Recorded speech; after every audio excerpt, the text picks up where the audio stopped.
불구가 되었다는 이유로 그의 인생은 조용히 밀려났습니다. 그날부터였습니다.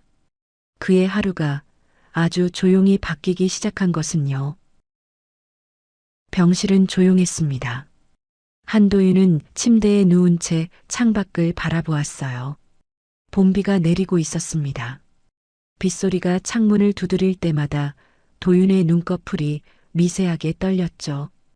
사고가 난 지 2달이 지났습니다.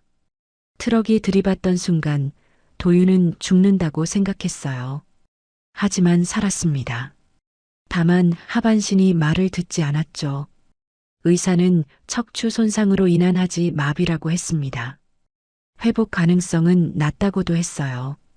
도윤은 아무 말도 하지 않았습니다. 울지도 소리치지도 않았어요. 그저 천장을 바라보았죠. 10년 동안 회사를 위해 달려왔는데 이렇게 끝나는구나 싶었습니다. 병실 문이 열리고 동생 한도준이 들어왔습니다.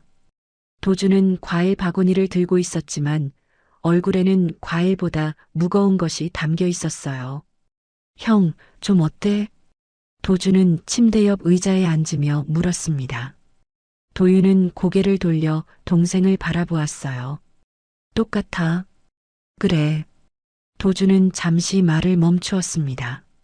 손에 든 포도를 만지작거리다가 이내 입을 열었어요. 형, 이사회에서 연락이 왔어. 도윤은 동생의 눈을 바라보았습니다. 도준은 시선을 피하지 않았어요. 오히려 똑바로 형을 마주했죠. 형 상태가 안정될 때까지 업무에서 빠지는 게 좋겠다고 했어. 주주들한테도 그렇게 발표할 거래.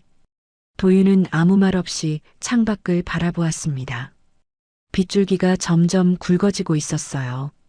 병원 정원의 벚꽃이 비에 젖어 꽃잎을 떨구고 있었죠. 지금은 물러나야 해, 형. 도준의 목소리는 부드러웠습니다. 하지만 그 안에 담긴 의미는 단단했어요. 도윤은 천천히 고개를 끄덕였습니다. 알았어. 도준은 잠시 형을 바라보다가 자리에서 일어났습니다. 문을 열기 전 잠깐 멈추었어요.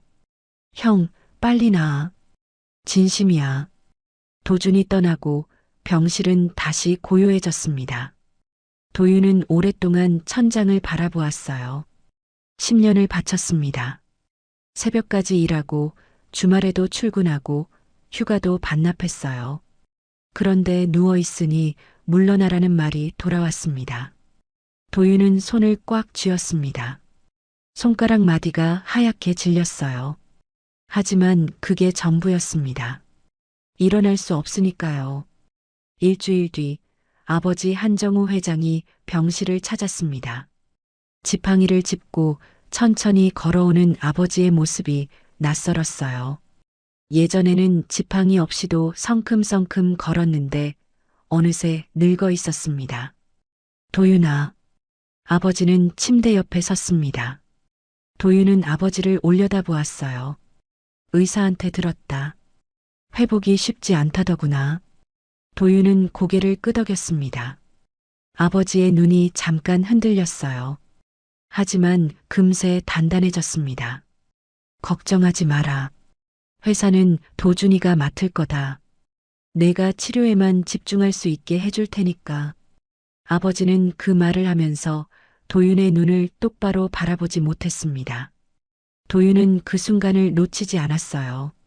아버지의 시선이 창밖으로 향해 있었죠. 네, 아버지. 도윤은 순순히 대답했습니다. 아버지는 그제야 한숨을 내쉬었어요. 안도하는 것 같기도 하고 미안해하는 것 같기도 했습니다. 도윤은 알 수 없었어요. 아버지가 떠나고 도윤은 창밖을 바라보았습니다. 주차장에 아버지의 검은 세단이 보였어요. 차 옆에 도준이 서 있었습니다. 아버지와 도준은 무언가를 이야기하다가 함께 차에 올라탔어요. 도윤은 그 모습을 오래 지켜보았습니다. 며칠 뒤 비서실장이 찾아왔습니다. 서류 가방을 든 비서실장은 조심스럽게 병실에 들어왔어요. 도윤은 휠체어에 앉아 창밖을 바라보고 있었습니다. 이제 침대에서 휠체어로 옮겨 앉는 것까지는 할 수 있었거든요. 대표님, 이사회에서 결정된 사항을 전달드리러 왔습니다. 비서실장은 서류를 꺼내 테이블 위에 펼쳤습니다. 도윤은 고개를 돌려 서류를 바라보았어요. 휴직 기간 중 복지 및 치료 지원 방안이라는 제목이 눈에 들어왔습니다. 치료와 이미지 관리를 위해 계약 결혼을 제안드립니다. 도윤은 서류에서 눈을 떼고 비서실장을 바라보았어요. 계약 결혼? 네. 대표님의 건강 회복을 도울 수 있는 분과의 결혼입니다. 회사 차원에서 치료 지원도 함께 진행할 예정이고요. 대외적으로도 안정적인 이미지를 유지할 수 있습니다. 비서실장의 말투는 사무적이었습니다. 마치 분기 보고를 하듯 담담했어요. 도윤은 입술을 굳게 다물었습니다. 누가 제안한 거지? 도준 부사장님과 법무팀에서 함께 검토했습니다. 도윤은 고개를 끄덕였어요. 동생이었습니다. 도준은 형을 회사에서 빼면서도 최소한의 체면은 지켜주려는 모양이었어요. 아니면 혹시 모를 변수를 막으려는 것인지도 몰랐습니다. 후보가 누군데? 서하은이라는 분입니다. 26이고 시골에서 한의학을 공부했어요. 침술 자격증이 있습니다. 가족이 빚을 지고 있어서 조건이 맞으면 응하겠다고 했습니다. 비서실장은 서류 사이에 끼워진 사진을 꺼내 도윤 앞에 놓았습니다. 화장기 없는 얼굴에 검은 머리를 뒤로 묶은 여자였어요. 눈이 맑았습니다. 세상 물정 모르는 눈이라기보다는 어딘가 단단한 눈이었죠. 도윤은 사진을 한참 바라보았습니다. 조건이 뭔데? 1년간 계약입니다. 대표님 곁에서 치료를 돕고 생활을 보조하는 거죠.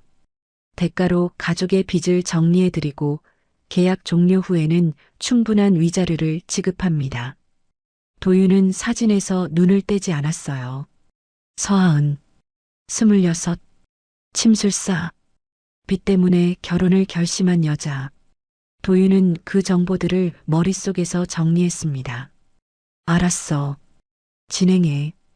비서실장이 나간 뒤 도윤은 오랫동안 창밖을 바라보았습니다. 비가 그치고 있었어요. 구름 사이로 햇살이 비쳐들었습니다. 도윤은 휠체어 팔걸이를 꽉 쥐었어요. 손가락에 힘이 들어갔습니다. 계약 결혼이라. 회사는 자신을 치워버리면서도 포장은 그럴듯하게 하려는 거였어요. 도윤은 쓴웃음을 삼켰습니다. 그래, 어차피 이렇게 된 거. 두고 보자. 무엇을 두고 보겠다는 건지 도윤 자신도 명확히 알지 못했습니다. 다만 이대로 모든 것을 내려놓을 수는 없었어요. 아직은요. 서하은은 버스에서 내려 낯선 거리를 걸었습니다. 서울 한복판이었어요. 높은 빌딩들이 하늘을 가리고 사람들은 바쁘게 스쳐 지나갔죠.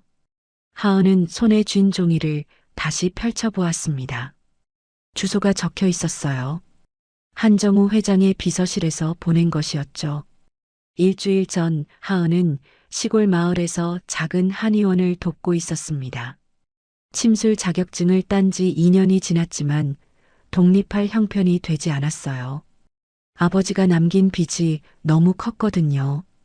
어머니는 그 빚 때문에 허리가 휘도록 일했고 하은도 벌 수 있는 건 다 벌었습니다. 하지만 이자조차 감당하기 어려웠어요. 그때 연락이 왔습니다. 서울의 큰 회사에서요. 조건은 간단했어요. 1년간 계약 결혼을 하고 아픈 남편의 치료를 돕는 것. 대가로 가족의 빚을 모두 정리해 주겠다고 했습니다. 하은은 처음에 거절하려 했어요. 아무리 돈이 급해도 결혼을 팔 수는 없다고 생각했거든요. 하지만 어머니의 손을 보았습니다. 갈라지고 굳은 손이었어요. 그 손을 보는 순간 하은의 마음이 흔들렸죠. 1년만 버티면 돼. 하은은 스스로에게 그렇게 말했습니다. 1년 뒤에는 빚도 없어지고 어머니도 쉴 수 있을 거라고요. 그렇게 생각하니 견딜 수 있을 것 같았어요. 비서실에서 안내한 장소는 고급 호텔이었습니다. 하은은 로비에 들어서며 주눅이 들었어요. 대리석 바닥이 반짝거렸고 샹들리에가 눈부시게 빛났죠. 하은은 자신의 낡은 운동화를 내려다보았습니다. 어울리지 않는다는 걸 알았어요. 서하은 씨? 누군가 다가왔습니다. 깔끔한 정장을 입은 중년 남자였어요. 비서실장이라고 자신을 소개했죠. 이쪽으로 오시죠. 하은은 비서실장을 따라 엘리베이터에 올랐습니다. 층수가 올라갈수록 심장이 빨리 뛰었어요. 26해를 살면서 이런 곳에 와본 적이 없었거든요. 엘리베이터가 멈추고 긴 복도를 지나 커다란 문 앞에 섰습니다. 비서실장이 문을 열었어요. 들어가시죠. 방 안은 넓었습니다. 창문으로 서울 시내가 한눈에 보였어요. 하지만 하은의 시선은 창문이 아니라 방 한가운데로 향했습니다. 휠체어에 앉은 남자가 있었어요. 한도윤. 사진으로 봤을 때보다 얼굴이 창백했습니다. 눈 밑에 그림자가 져 있었고 볼이 조금 꺼져 있었어요. 하지만 눈빛만은 살아 있었습니다. 차갑고 날카로운 눈빛이었죠. 앉아요. 도윤이 짧게 말했습니다. 하은은 조심스럽게 소파에 앉았어요. 두 손을 무릎 위에 모으고 고개를 살짝 숙였죠. 서류는 읽었어요? 네. 조건도 알고? 네, 알고 있습니다. 도윤은 하은을 위아래로 훑어보았습니다. 마치 물건을 검수하듯 차가운 시선이었어요. 하은은 얼굴이 달아올랐지만 고개를 들지 않았습니다. 왜 하려는 거예요? 도윤의 질문에 하은은 잠시 망설였어요. 진실을 말해야 할지, 그럴듯한 이유를 대야 할지 몰랐거든요. 하지만 거짓말은 결국 들킬 거라고 생각했습니다. 빚 때문이에요. 하은은 솔직하게 대답했어요. 도윤의 눈썹이 미세하게 움직였습니다. 돈 때문에 결혼하는 거군요. 네. 하은은 부끄러웠지만 고개를 끄덕였어요. 도윤은 잠시 하은을 바라보다가 고개를 돌렸습니다. 솔직하네요. 그 말이 칭찬인지 비난인지 알 수 없었어요. 하은은 입술을 꽉 깨물었습니다. 한 가지만 물을게요. 도윤이 다시 하은을 바라보았습니다. 나 같은 사람이랑 사는 거 할 수 있겠어요? 도윤의 시선이 자신의 다리로 향했습니다. 움직이지 않는 두 다리. 하은은 그 다리를 바라보았어요. 불쌍하다는 생각이 들었습니다. 하지만 그 말은 하지 않았어요. 제가 침수를 배웠어요. 도움이 될 수 있을지도 몰라요. 도윤은 피식 웃었습니다. 비웃는 것 같기도 하고 쓸쓸해하는 것 같기도 했어요. 침으로 이게 낫겠어요? 모르죠. 하지만 해볼 수는 있잖아요. 하은의 대답에 도윤은 잠시 말이 없었습니다. 창밖을 바라보다가 이내 고개를 끄덕였어요. 좋아요. 해봐요. 그렇게 계약은 성사되었습니다. 결혼식은 조촐했어요. 가족도 하객도 없었습니다. 법원에서 서류에 도장을 찍는 것으로 끝났죠. 하은은 그 도장을 찍는 순간 손이 떨렸어요. 이게 정말 결혼인가 싶었습니다. 하지만 이미 결심한 것이었어요. 도장을 찍고 나오는데 도윤이 휠체어에서 하은을 올려다보았습니다. 후회하면 말해요. 계약은 언제든 파기할 수 있으니까. 도윤의 목소리는 담담했어요. 하은은 고개를 저었습니다. 안 할 거예요. 후회. 도윤은 아무 말 없이 고개를 돌렸습니다. 하은은 그 옆모습을 바라보았어요. 창백한 얼굴, 굳게 담은 입술, 그리고 어딘가 쓸쓸해 보이는 눈. 하은은 문득 이 사람도 외로운 거구나 싶었습니다. 그날 밤 하은은 도윤의 집에 들어섰습니다. 집이라기보다는 저택에 가까웠어요. 넓은 거실, 높은 천장, 그리고 곳곳에 놓인 고가의 가구들. 하은은 다시 한번 자신의 낡은 가방을 내려다보았습니다. 방은 저쪽이에요. 도윤이 복도 끝을 가리켰어요. 내 방은 여기고 필요한 거 있으면 말해요. 도윤은 그 말만 남기고 자기 방으로 들어갔습니다. 문이 닫히는 소리가 복도에 울렸어요. 하은은 혼자 남겨진 거실에 서서 주위를 둘러보았습니다. 1년. 이 낯선 곳에서 1년을 살아야 했어요. 하은은 깊게 숨을 들이쉬었습니다. 그리고 자신에게 다시 한번 말했어요. 할 수 있어. 1년만 버티면 돼. 하지만 그 1년이 얼마나 길고 무거운 시간이 될지 하은은 아직 알지 못했습니다. 다음 날 아침 하은은 해가 뜨기 전에 눈을 떴습니다. 낯선 천장이 보였어요. 잠시 여기가 어딘지 몰랐다가 이내 어젯밤 일이 떠올랐죠. 계약 결혼, 서울, 움직이지 못하는 남편. 하은은 천천히 몸을 일으켰습니다. 짐을 풀 시간도 없이 가져온 가방에서 침통을 꺼냈어요. 낡았지만 깨끗하게 닦인 침통이었습니다. 스승님께 물려받은 것이었죠. 하은은 침통을 열어 침들을 하나하나 확인했어요. 오늘부터 치료를 시작해야 했으니까요. 거실로 나오니 도윤은 이미 휠체어에 앉아 창밖을 바라보고 있었습니다. 아침 햇살이 도윤의 옆모습을 비추고 있었어요. 창백한 얼굴이 더 하얗게 보였죠. 일찍 일어나셨네요. 하은이 조심스럽게 말을 건넸습니다. 도윤은 고개를 돌려 하은을 바라보았어요. 잠이 안 와서. 짧은 대답이었습니다. 하은은 침통을 들어 보였어요. 오늘부터 치료 시작해도 될까요? 도윤의 눈이 침통을 훑었습니다. 그리고 다시 창밖으로 향했어요. 좋을 대로 해요. 관심 없다는 투였습니다. 하은은 기죽지 않으려 애썼어요.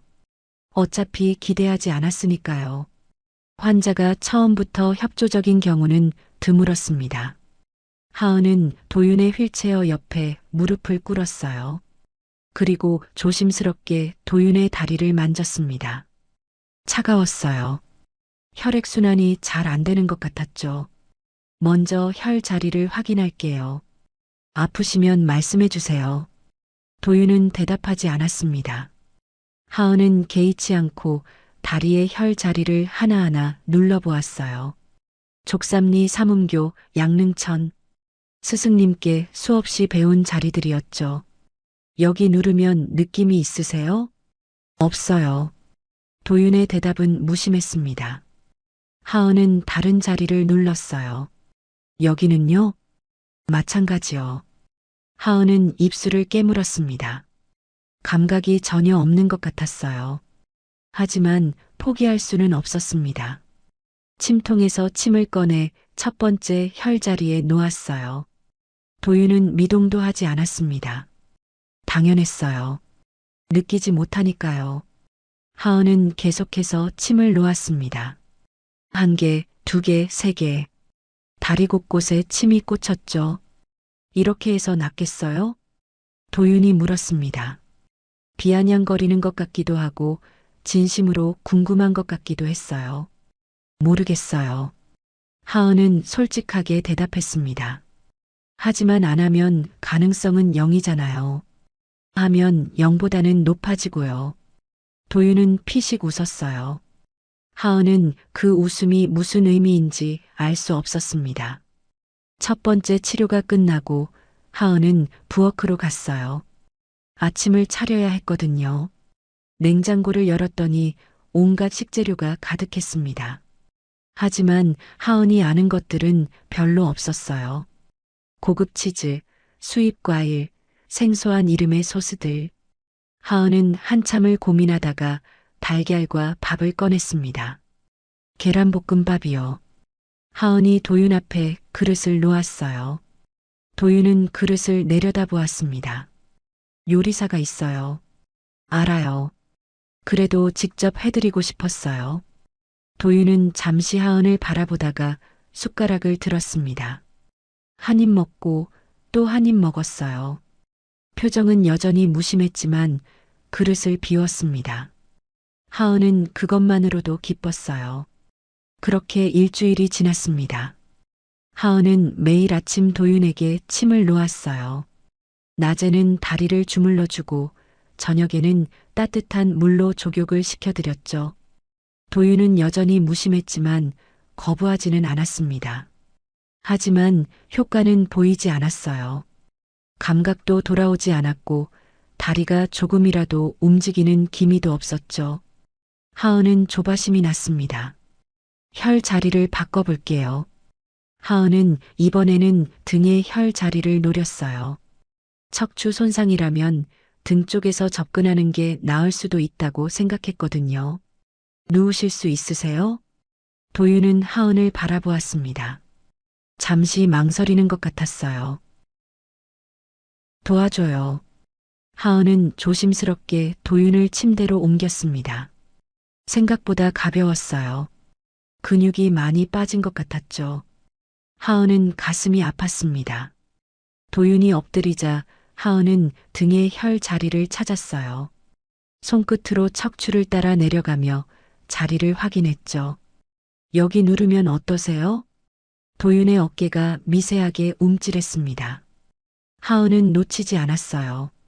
느껴지세요? 아니요. 도윤의 대답이 늦었습니다. 하은은 고개를 갸웃했지만 더 묻지 않았어요. 환자가 말하지 않으면 기다려야 하니까요. 침을 놓는 동안 도윤은 침묵했습니다. 하은도 말없이 집중했어요. 방 안에는 침이 피부에 닿는 작은 소리와 두 사람의 호흡만 남았죠. 왜 이렇게까지 해요? 도윤이 갑자기 물었습니다. 네, 돈 때문에 온 거잖아요. 이렇게까지 정성을 쏟을 필요 없잖아. 하은은 침을 놓던 손을 멈추었어요. 계약서에 치료를 돕는다고 했잖아요. 형식적으로 해도 되는데 전 형식적으로 못해요. 하은의 목소리가 단단해졌습니다.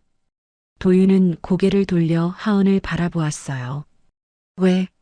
사람이니까요. 하은은 다시 침을 놓기 시작했습니다. 아픈 사람이 있으면 낫게 해주고 싶은 거, 그게 당연한 거 아니에요? 돈 받고 안 받고는 상관없어요. 도윤은 아무 말도 하지 않았습니다. 하지만 굳어있던 어깨가 조금 풀리는 게 느껴졌어요. 하은은 모른 척하고 치료를 계속했습니다. 그날 밤 하은은 자기 방에서 침술책을 펼쳤어요. 척추 손상에 대한 부분을 찾아 밑줄을 긋고 노트에 정리했죠. 효과가 없으면 방법을 바꿔야 했습니다. 포기하는 건 선택지에 없었어요. 문득 도윤의 말이 떠올랐습니다. 왜 이렇게까지 하느냐고요? 하은은 스스로에게 물었어요. 정말 왜 그러는 걸까? 돈 때문만은 아니었습니다. 그건 확실했어요. 도윤의 눈을 볼 때마다 느껴지는 것이 있었거든요. 차갑고 날카로운 눈 뒤에 숨어 있는 무언가. 외로움인지 슬픔인지 아니면 체념인지 알 수 없었지만요. 하은은 책을 덮고 불을 껐습니다. 어둠 속에서 천장을 바라보며 생각했어요. 저 사람을 낫게 하고 싶다. 진심이었습니다. 한 달이 지났습니다. 하은은 매일 같은 시간에 도윤의 방문을 두드렸어요. 침을 놓고 다리를 주무르고 족욕을 시켜드리는 일과가 몸에 배었죠. 도윤도 더 이상 거부하지 않았습니다. 그저 묵묵히 하은이 하는 대로 맡겼어요. 그날도 하은은 도윤의 다리에 침을 놓고 있었습니다. 족삼리에 침을 꽂는 순간 도윤의 손가락이 살짝 움직였어요. 하은은 고개를 들었습니다. 지금 뭐 느끼셨어요? 아니요. 도윤의 대답은 빨랐습니다. 너무 빨랐어요. 하은은 고개를 갸웃했지만 더 묻지 않았습니다. 대신 같은 자리에 다시 자극을 주었어요. 이번에는 도윤의 턱이 미세하게 긴장하는 게 보였습니다. 하은은 그 순간을 놓치지 않았어요.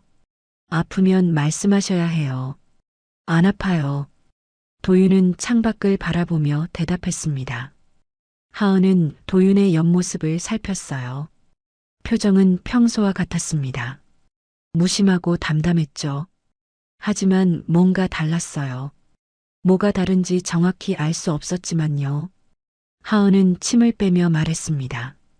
참지 마세요. 아프면 아프다고 하셔야 제가 세기를 조절하죠. 도윤은 대답하지 않았어요. 하은은 한숨을 삼켰습니다. 이 사람은 왜 이렇게 말이 없을까요?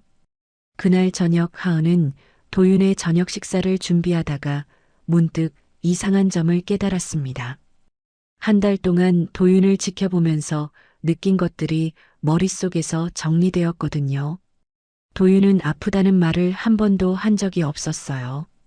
침을 맞을 때도, 다리를 주무를 때도, 심지어 뜨거운 물로 족욕을 할 때도요. 감각이 없다면 당연한 거였습니다. 하지만 가끔 도윤의 표정이 미세하게 변하는 순간이 있었어요. 그건 뭐였을까요? 하은은 접시를 들고 도윤의 방으로 갔습니다. 문을 열자 도윤은 창가에서 휠체어를 돌려 하은을 바라보았어요. 된장찌개예요. 어머니가 보내주신 된장으로 끓였어요.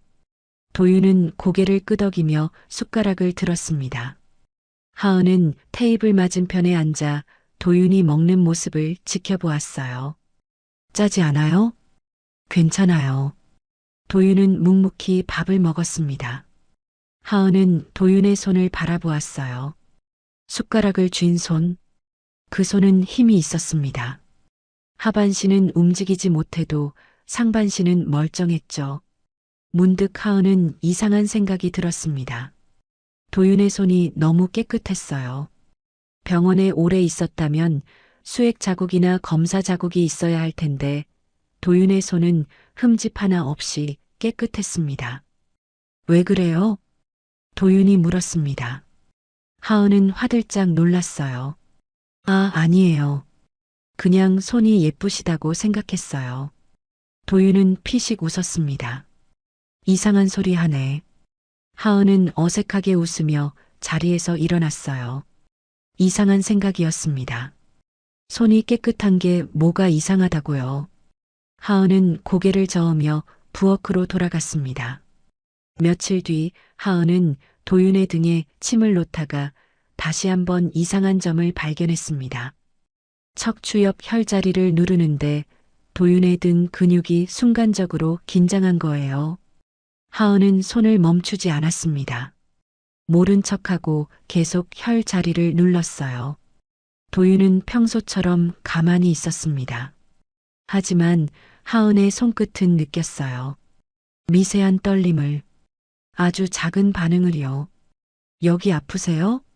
아니요. 또 빠른 대답이었습니다. 하은은 입술을 깨물었어요. 뭔가 이상했습니다.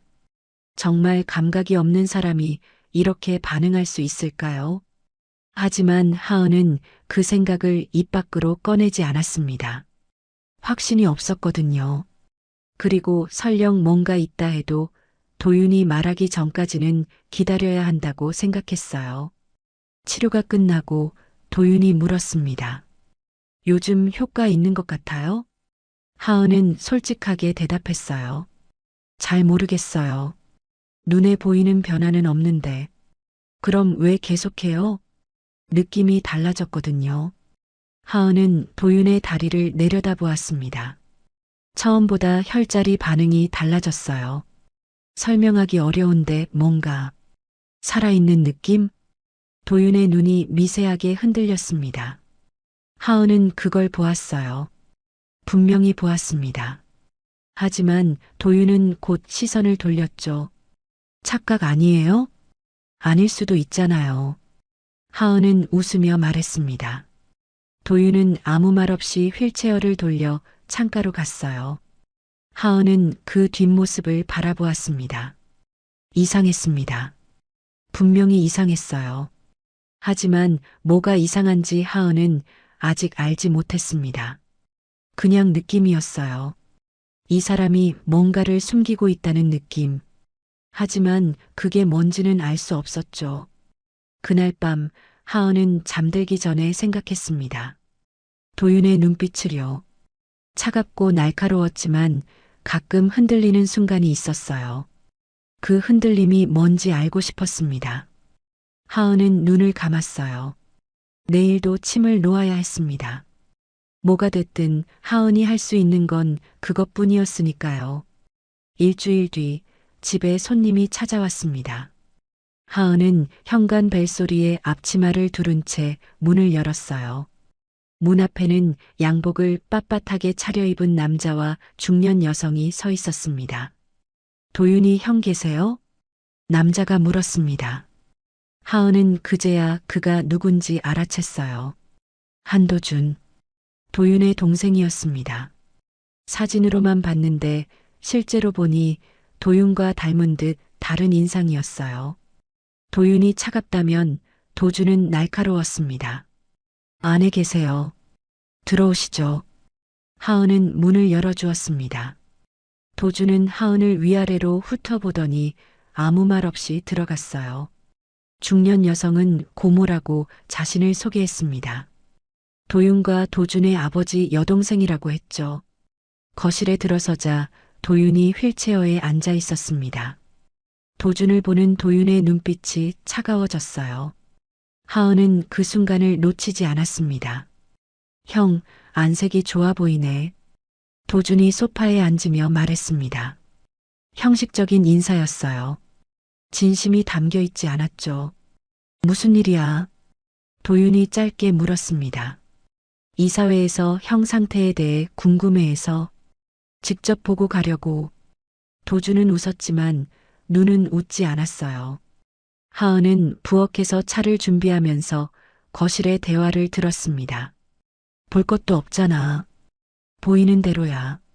도윤의 목소리는 담담했습니다. 의사가 뭐래?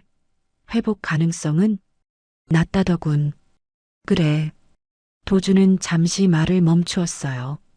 그리고 다시 입을 열었습니다. 형, 솔직히 말할게. 지금 회사 상황이 좋지 않아. 형이 이렇게 된 뒤로 주주들 사이에서 불안감이 커지고 있거든. 대표가 멀쩡해 보여야 하는데. 그래서 형이 공식적으로 요양 중이라고 발표하려고. 그게 회사에도 형한테도 좋을 것 같아서. 하은은 찻잔을 들고 거실로 나왔습니다. 도준과 고모 앞에 차를 놓으면서 도윤의 표정을 살폈어요. 도윤은 아무렇지 않은 듯 고개를 끄덕였습니다. 알아서 해. 형이 동의해 주니까 다행이다. 도준은 찻잔을 들었습니다. 하지만 입에 대지는 않았어요. 그 순간 고모가 입을 열었습니다. 도윤아, 우리가 너 걱정돼서 온 거야. 이렇게 집에만 있지 말고 좋은 요양원에 가는 게 어떻겠니?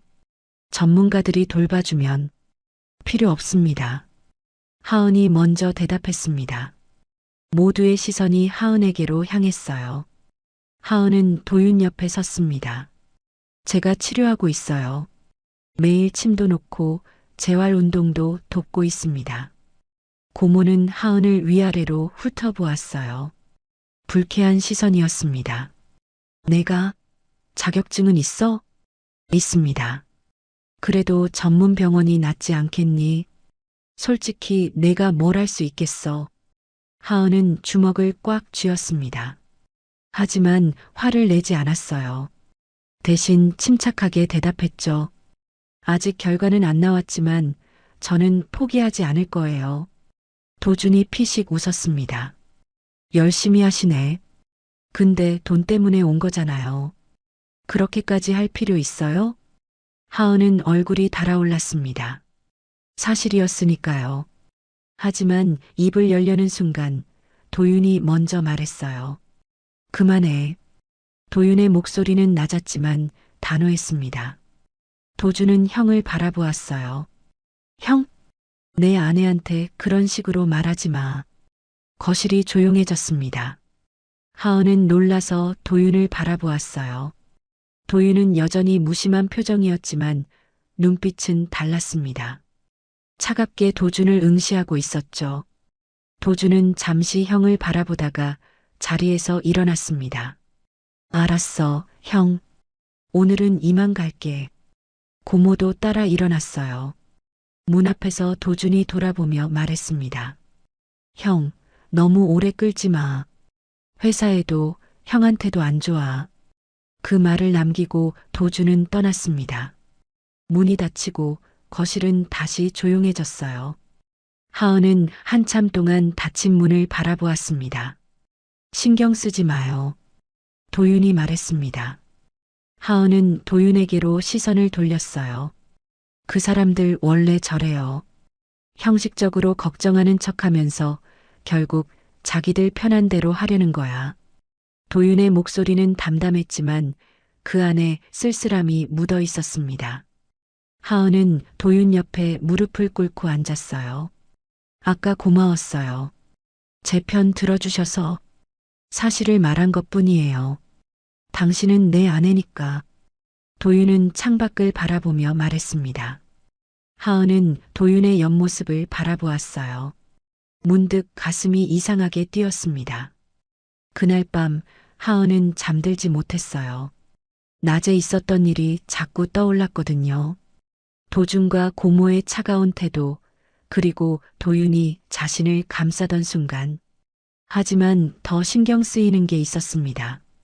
도준이 들어왔을 때 도윤의 자세였어요. 휠체어에 앉아있던 도윤. 평소와 다를 게 없어 보였습니다.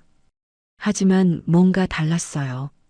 하은은 눈을 감고 그 장면을 떠올렸습니다. 도윤은 소파가 아니라 휠체어에 앉아 있었어요. 거실 한가운데 마치 미리 준비하고 있었다는 듯이요. 그리고 도준이 떠난 뒤 도윤의 표정. 담담했지만 어딘가 긴장이 풀린 것 같은 느낌이었습니다. 하은은 고개를 저었어요.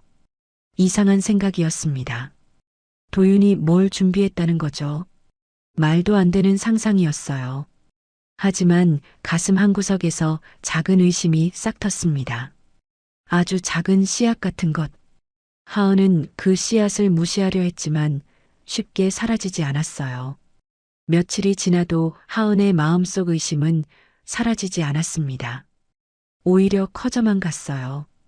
침을 놓을 때마다 도윤의 반응을 더 주의 깊게 살폈습니다. 미세한 떨림, 순간적인 긴장, 너무 빠른 대답들.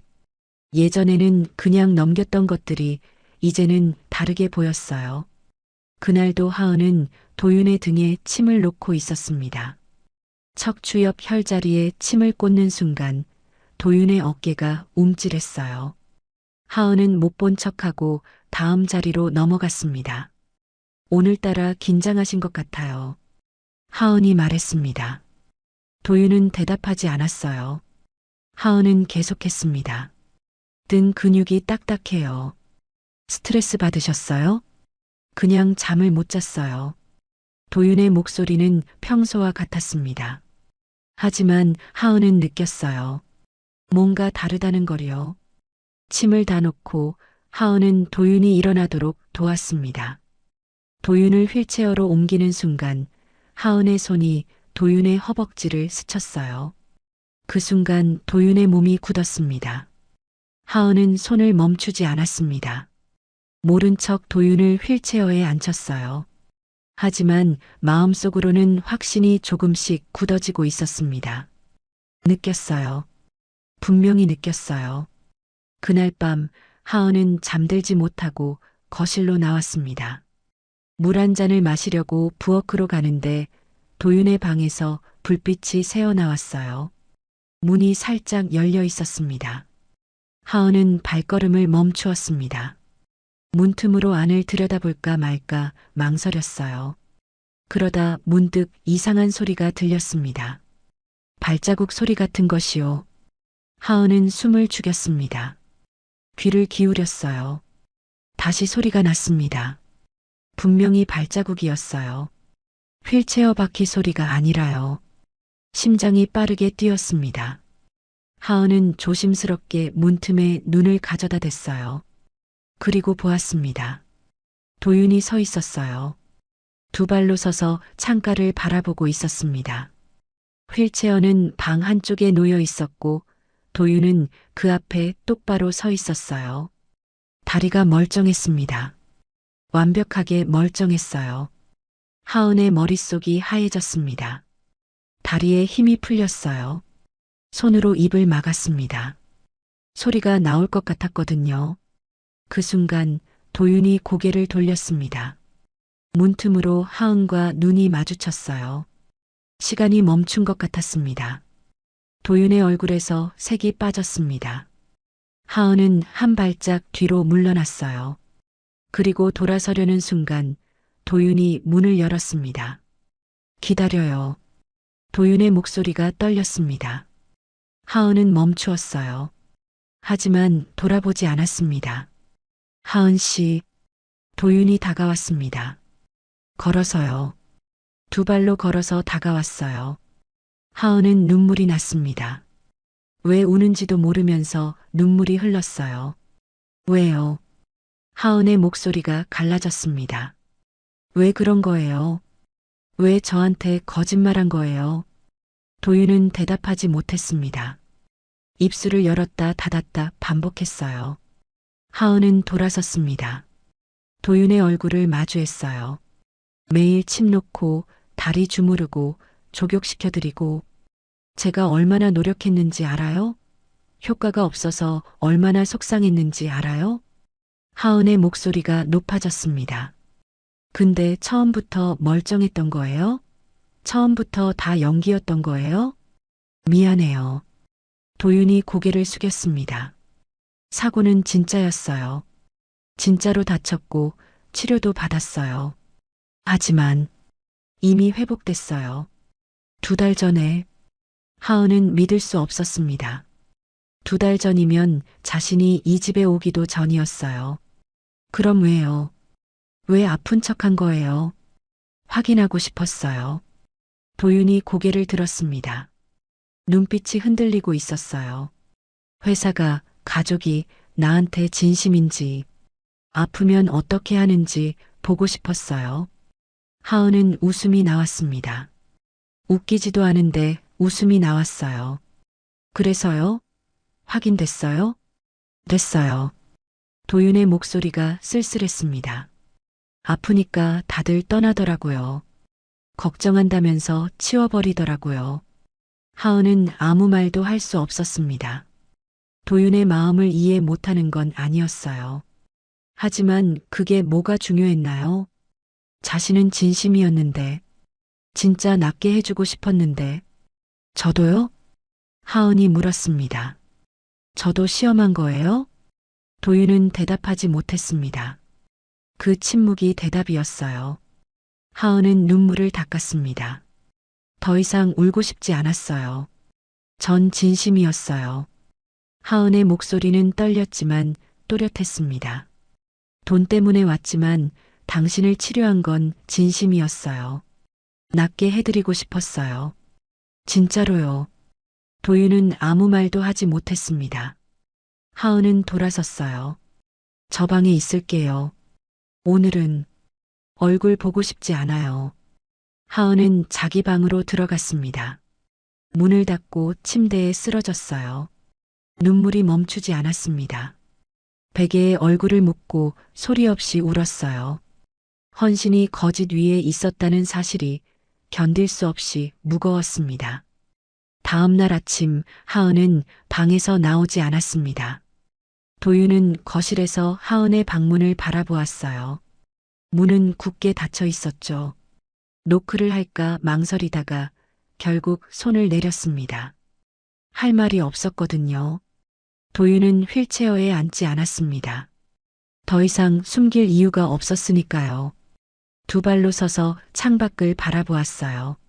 서울 시내가 한눈에 들어왔습니다. 저 아래 어딘가에 자신이 10년을 바친 회사가 있었죠. 휴대폰이 울렸습니다. 비서실장이었어요. 대표님, 긴급한 연락이 있습니다. 이사회에서 오늘 오후에 회의를 소집했습니다. 무슨 회의? 대표직 승계에 관한 건입니다. 도준 부사장님이 안건을 올리셨어요. 도윤은 전화를 끊고 잠시 생각에 잠겼습니다. 드디어 움직이는구나. 도준이 본격적으로 자리를 굳히려는 거였어요. 1시간 뒤 도윤은 회사에 나타났습니다. 정장을 입고 두 발로 걸어서요. 로비에 들어서자 직원들의 시선이 일제히 도윤에게 쏠렸어요. 휠체어 없이 걷는 대표를 보고 모두 놀란 표정이었습니다. 대표님, 비서실장이 달려왔어요. 회의실로 가죠. 도윤은 담담하게 말하며 엘리베이터에 올랐습니다. 회의실 문을 열자 이사들의 시선이 일제히 도윤에게로 향했어요. 도준도 그 자리에 있었습니다. 도준의 얼굴이 굳어졌죠. 형? 오랜만이네, 다들. 도윤은 회의실 끝 의자에 앉았습니다. 자신이 앉던 대표 자리였어요. 형, 그 다리는 회복됐어? 도윤은 짧게 대답했습니다. 2달 전에 회의실이 술렁였어요. 이사들이 서로 눈치를 보며 수군거렸습니다. 도준의 얼굴이 붉어졌어요. 형, 그럼 그동안 아픈 척했지. 다들 어떻게 하나 보려고. 도윤의 목소리는 차가웠습니다. 결과는 잘 봤어. 사고 나자마자 업무에서 배제하고 계약 결혼까지 붙이고 이제는 대표직까지 빼앗으려 했지. 도준이 자리에서 일어났어요. 형, 오해야. 다 형을 위해서, 나를 위해서? 도윤이 피식 웃었습니다. 도준아, 나 병원에 있을 때 내가 이사들이랑 뭔 얘기했는지 다 알아. 형이 회복 못하면 어떻게 할 거냐. 지금 손 써둬야 한다. 그런 얘기했잖아. 도준의 얼굴에서 핏기가 빠졌습니다. 누가? 중요한 게 아니야. 도윤은 서류 가방에서 문서 뭉치를 꺼냈어요. 더 재미있는 거 보여줄까? 내가 사고 나고 일주일 뒤에 작성된 문서야. 대표 유고 시 경영권 이전 계획. 서명란에 내 이름이 있더라. 회의실이 조용해졌습니다. 도준은 아무 말도 하지 못했어요. 사고 직후에 이미 해임이 준비돼 있었던 거야. 내가 주도했는지 아버지가 시켰는지는 모르겠지만 도윤은 문서를 테이블 위에 던졌습니다. 오늘 이사회 안건 취소해. 내가 돌아왔으니까. 이사들은 고개를 숙였어요. 아무도 반박하지 못했습니다. 도윤은 자리에서 일어났어요. 회의실을 나서려다 멈추었습니다. 그리고 도준아. 도준이 형을 바라보았어요. 나 이 회사 안에 가져. 도준의 눈이 커졌습니다. 형, 무슨 10년 바쳤는데 아프니까 버리더라. 그런 곳에서 더 일하고 싶지 않아. 도윤은 그 말을 남기고 회의실을 나왔습니다. 복도를 걸으며 생각했어요. 이상하게 후련하지 않았습니다. 복수도 아니었고 승리도 아니었어요. 그냥 끝난 거였습니다. 엘리베이터를 기다리는데 휴대폰에 문자가 왔습니다. 아버지였어요. 이사회에서 들었다. 집에 와라. 얘기하자. 도윤은 문자를 읽고 휴대폰을 주머니에 넣었습니다. 까지 않을 거였어요.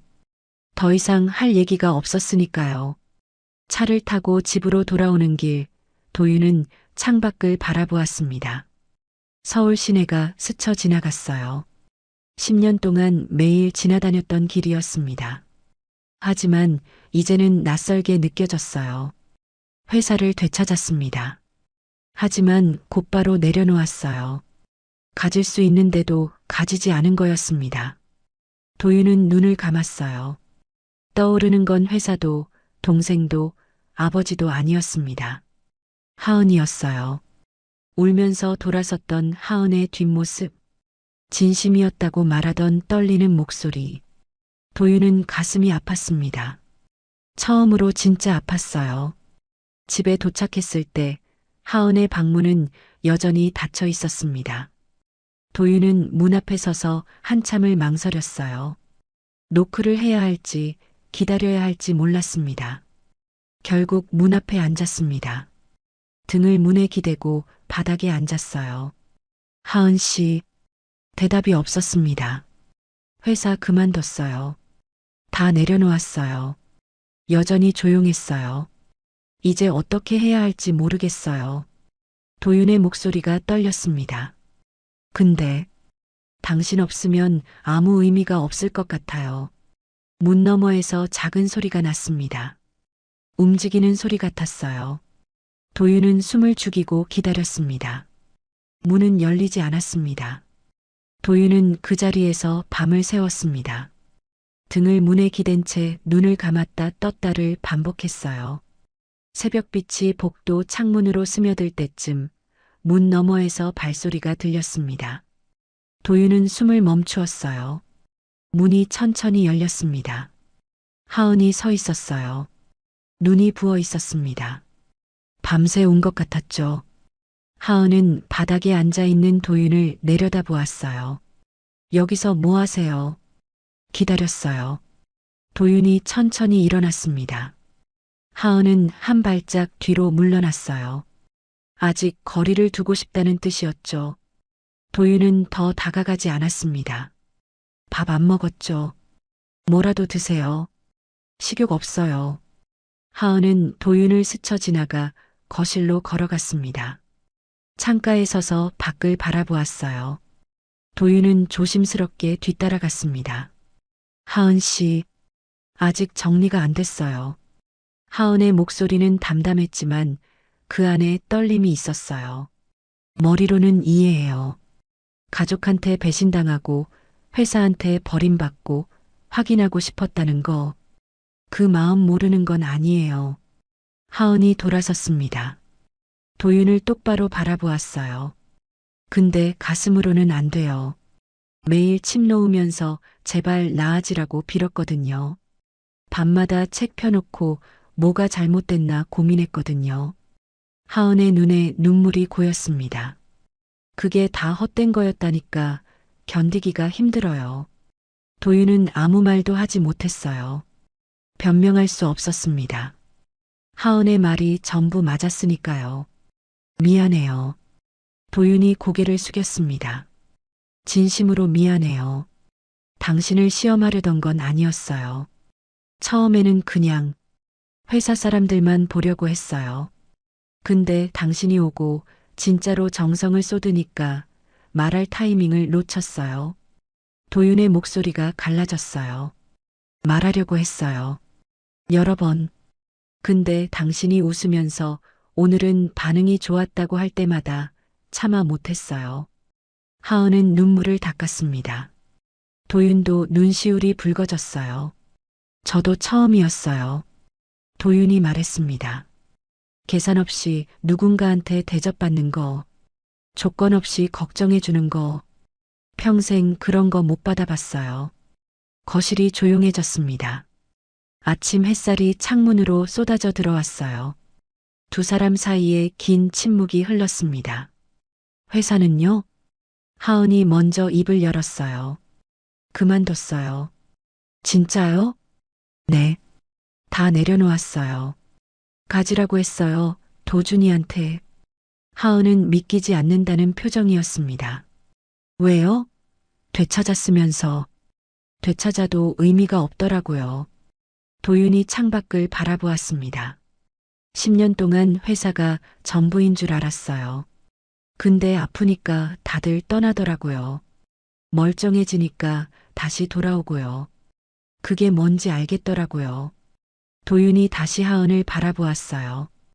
회사는 저를 필요로 한 게 아니었어요. 제 능력을 필요로 한 거였죠. 그게 다였어요. 하은은 아무 말 없이 도윤을 바라보았습니다. 근데 당신은 달랐어요. 도윤의 목소리가 낮아졌어요. 낫지도 않는 사람한테 매일 침 놓고 밥 차려주고 밤늦게까지 책 보면서 방법 찾고 돈 때문에 왔다면서 왜 그렇게까지 한 거예요? 하은은 대답하지 않았습니다. 대신 눈물이 다시 흘렀어요. 몰라요. 하은의 목소리가 떨렸습니다. 그냥 낫게 해주고 싶었어요. 외로워 보였거든요. 차갑게 굴면서도 눈빛은 슬퍼 보였어요. 도윤은 한 발짝 다가갔습니다. 하은은 물러나지 않았어요. 다시 시작할 수 있을까요? 도윤이 물었습니다. 하은은 고개를 저었어요. 몰라요. 아직은. 도윤은 고개를 끄덕였습니다. 재촉하지 않았어요. 기다릴게요. 얼마든지. 하은은 도윤을 바라보았습니다. 오랫동안 바라보았어요. 그리고 천천히 입을 열었습니다. 조건 하나 있어요. 뭐든요. 다시는 속이지 마세요. 저한테는요. 도윤은 고개를 끄덕였습니다. 약속해요. 하은은 웃지 않았습니다. 하지만 눈빛이 조금 풀렸어요. 완전히 용서한 건 아니었습니다. 예전처럼 웃을 수도 없었죠. 하지만 문을 완전히 닫지는 않았어요. 도윤은 그것만으로도 감사했습니다. 그날 이후 두 사람은 같은 집에서 지냈습니다. 하지만 예전과는 달랐어요. 침을 놓지도 족욕을 시키지도 않았죠. 그냥 함께 밥을 먹고 함께 창밖을 바라보고 가끔 짧은 대화를 나눴습니다. 많은 것이 부서졌습니다. 하지만 부서진 자리에서 뭔가 새로운 것이 자라고 있었어요. 아직은 이름 붙일 수 없는 것이었습니다. 어느 저녁 하은이 먼저 말을 걸었어요. 오늘 된장찌개 끓였는데 드실래요? 도윤은 고개를 끄덕였습니다. 고마워요. 하은은 웃지 않았습니다. 하지만 등을 돌리지도 않았어요. 두 사람은 마주 앉아 밥을 먹었습니다. 완전하지 않은 화해였습니다. 하지만 더 이상 속이지 않는 사이였어요. 그것으로 충분했습니다. 지금은요. 사람을 시험한 대가는 사람을 잃는 것이었습니다. 끝까지 시청해 주셔서 감사합니다. 구독과 좋아요는 다음 이야기를 만드는 큰 힘이 됩니다.